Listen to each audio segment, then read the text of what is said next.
ফোঁটা রক্ত থাকবে। আমি মিকদাদ ইবনে আমর, ইয়া রাসূলুল্লাহ, আপনার সাথে দাঁড়িয়ে দাঁড়িয়ে যুদ্ধ চালিয়ে যাবো। জোরে বলুন সুবহানাল্লাহ। এটা হলো ঈমান, এটা হলো মানা, এটা হলো মুহাব্বত। জন্যই তো আল্লাহ ভালোবেসে বলেছে রাদিয়াল্লাহু আনহুম ওয়া রাদু আনহু, তাদের উপর আমি আল্লাহ খুশি, তারা আমি আল্লাহ বড় খুশি। জোরে বলবেন না সুবহানাল্লাহ। ওজন্যই তো আল্লাহ ভালোবেসে বলেছেন আমিনু কামা আমানান নাস, আমিনু তোমরা ঈমান আনো। কেমন ঈমান? আল্লাহ কামা যেমন আমানান নাস, এই নাসের তাফসীর হচ্ছে সাহাবা। যেমন ঈমান আমার হাবিবের সাহাবারা এনেছেন, ওই ঈমান তোমরা আনো।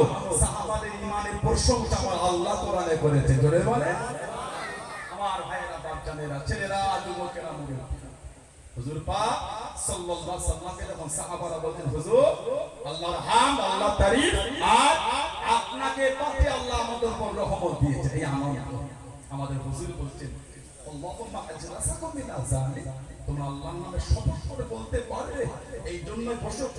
সাহাবারা বলেন আল্লাহুম্মা আজলাসানা ইলা আযানি, ইয়া রাসূলুল্লাহ সাল্লাল্লাহু আলাইহি ওয়াসাল্লাম, হুজুর আমরা আল্লাহ শপথ করে বলতে এই জন্যই। এবার আমাদের নবী খুশি হয়ে বলছেন তোমাদের কসম খাওয়ালাম বলে ভেবো না, সন্দেহ করছে। আমার কাছে জিবরাইল আলাইহিস সালাম এসে আখবরানি, আমাকে সংবাদ দিয়ে গেল কিসে? এই যে তোমরা বসে আল্লাহর হামদ, আল্লাহর তারিফ, আল্লাহর প্রশংসা করো, আর আমি নবী আমাকে নিয়ে আলোচনা করো। আল্লাহ এত খুশি হয়েছেন, তোমাদের মজলিসটাকে আল্লাহ কবুল করে ফেরেশতাদের সামনে আল্লাহ ফখর করছেন, আনন্দ করছেন। আল্লাহ পাক যদি ভালোবেসে আজকে কোচুয়ার এই মাহফিলকে কবুল করে নেন ইনশাআল্লাহ, এই মাহফিলটা আমার আল্লাহ ফেরেশতাদের কাছে শোনাবেন। ধরে বলা গেল না? বলেন আল্লাহুম্মা আমিন। আর আপনি জীবনে কি চান? জীবনে আর কি চান? সেই মাহফিলে বসে হুজুরকে আল্লাহ দুনিয়ায় পাঠাবেন। আল্লাহ পাক আমাদের নবী পাক সাল্লাল্লাহু আলাইহি ওয়াসাল্লামকে দুনিয়ায় পাঠাবেন। নবীজির আব্বা জান হযরত খাজা আব্দুল্লাহ রাদিয়াল্লাহু তাআলা, মা সাইয়্যিদা তাহিরা তাইয়্যিবা হযরত আমিনা রাদিয়াল্লাহু তাআলা, আমাদের সমাজে কিছু কিছু মাইতে ছিল না, এই সব মোবাইল হেঁটে গেলে হুজুর হয়ে গেছে। লা হাওলা ওয়ালা কুওয়াতা ইল্লা বিল্লাহ। উম্মতের যে কি ধ্বংস হয়েছে, এই কমেন্টে বলবে উম্মতের ধ্বংস মানে হুজুরের দাওয়াত কমেছে। লা হাওলা ওয়ালা কুওয়াতা ইল্লা বিল্লাহ। হুজুরের দাওয়াতের চিন্তা বড় জিনিস না, উম্মতের ঈমান ধ্বংস হয়েছে। সমাজে এই সব বড় করে ছেলেগুলো ইয়ং জেনারেশন একটা অংশ, সবাই যদি সবাই হতে এখানে আমাদের যুবক দেখা যেত না। আজ আমাদের বাড়ির যুবকগুলো আল্লাহ রাসূলের জন্য তাকে নিজের জীবন দেবে বলে আজ তৈরি হয়ে আছে। আজ সব যদি ওদের পাল্লায় পড়তে এত যুবক এখানে আসতে না, হুজুরের আলোচনা শুনতে এসেছে, নিজের জীবনকে শান্তি দিতে এসেছে। বলুন আলহামদুলিল্লাহ। আমার ভাইয়েরা ভাবতে সোশ্যাল সাইটে চর্চা হয় নবীর আব্বা আম্মা নাকি কাফের। শুনতে বড় দুঃখ লাগে। আমাদের জ্বলন শুরু, আল্লাহ পাক জানাকে কুল কায়নাতের ইমাম করলেন, কুল কায়নাতের বাদশা করলেন, আমাকে দুনিয়ায় পাঠাবার জন্য কাফের মেয়ের বংশকে আল্লাহ পছন্দ করলেন।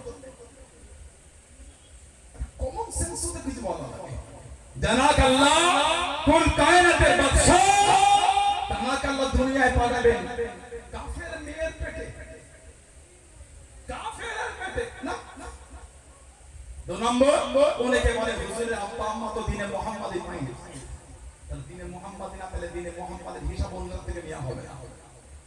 কচুয়ায় যে মসজিদ আগে ছিল জীর্ণ শীর্ণ ভাঙা, সেই মসজিদ করার সময় আপনার দাদু আপনার কাছে চাঁদা নিয়েছিল, এটা আমাদের একটু অস্পষ্ট নিয়েছিল। কেন বলুন? আপনি তখন আলামে আরো ছিলেন।